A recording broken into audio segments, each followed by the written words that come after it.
अस्सलाम वालेकुम दोस्तों आज की मेरी वीडियो का टॉपिक है मसवाक के फ़वाइद क्या हैं और साइंस इसके बारे में क्या कहती है, और हमारे नबी हज़रत मोहम्मद सल्लल्लाहु अलैहि वसल्लम ने हमें मसवाक करने का हुक्म क्यों दिया। दोस्तों, अल्लाह ताला ने जब इंसान को पैदा फरमाया तो इसके इस्तेमाल के लिए वो अशिया भी पैदा फरमाई जो इसकी सेहत और तंदुरुस्ती को कायम रखने के लिए ज़रूरी हैं। इन्हीं अशिया में एक मसवाक भी है जो अल्लाह ताला ने अपने अंबिया के ज़रिए इंसान तक पहुँचाई। दोस्तों, हमारे प्यारे नबी हज़रत मोहम्मद सल्लल्लाहु अलैहि वसल्लम का फरमान है, मसवाक करना तरीक़े अंबिया की पैरवी है और इसमें हर मर्ज़ की शिफा है सिवाय मौत के, और मसवाक से दांत साफ़ और चमकदार रहते हैं। दोस्तों, जो बात हमें 1400 साल पहले बताई गई, आज साइंस इसके बारे में कुछ यूँ कहती है कि इंसान के मुंह में कुछ ऐसे जरासीम होते हैं जो ब्रश और पेस्ट इस्तेमाल करने से दूर नहीं होते, बल्कि इनको सिर्फ और सिर्फ मसवाक से ही दूर किया जा सकता है। तिब और मेडिकल साइंस का कहना है कि मसवाक से दिमाग को ना सिर्फ कुव्वत मिलती है बल्कि इसमें तेज़ी भी आती है।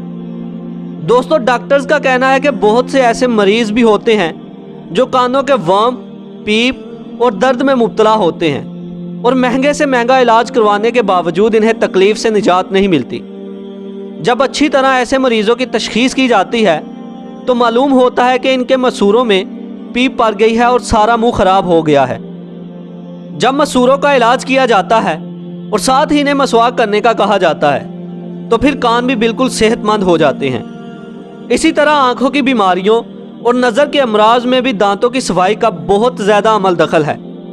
कमज़ोर बीनाई के मरीज़ों में ज़्यादातर ऐसे मरीज़ होते हैं जिनके मर्ज़ का दीगर असबाब के अलावा दांतों के बारे में इनकी गफलत सबसे बड़ा सबब होती है।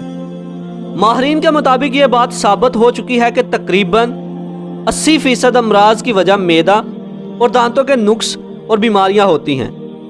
दोस्तों, तहकीक से ये बात साबित हो चुकी है कि जो टूथब्रश एक दफ़ा इस्तेमाल हो जाए इस पे जरासीम की तह जम जाने के बायस दोबारा इस्तेमाल करने से सेहत को नुकसान पहुंचता है। माहरीन का कहना है कि टूथब्रश पानी से साफ़ करने के बावजूद ये साफ़ नहीं होते और इन पर जरासीम रहते हैं।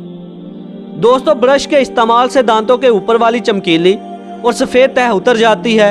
यूं दांतों के दरमियान खला पैदा हो जाता है और दांत मसूरों की जगह छोड़ते जाते हैं। लिहाजा ग़िज़ा के जो ज़र्रात दांतों के खला में फंसते रहते हैं वो दांतों के लिए नुकसानदेह होते हैं और बालाखिर सारे जिस्म में बीमारियों का बायस बनते हैं। इसलिए इन मुसीबतों से बचने के लिए सुन्नत नबवी सल्लल्लाहु अलैहि वसल्लम पर अमल कीजिए, यानी मसवाक का इस्तेमाल करें। तो दोस्तों, इसके साथ ही आज की वीडियो का इख्तिताम होता है।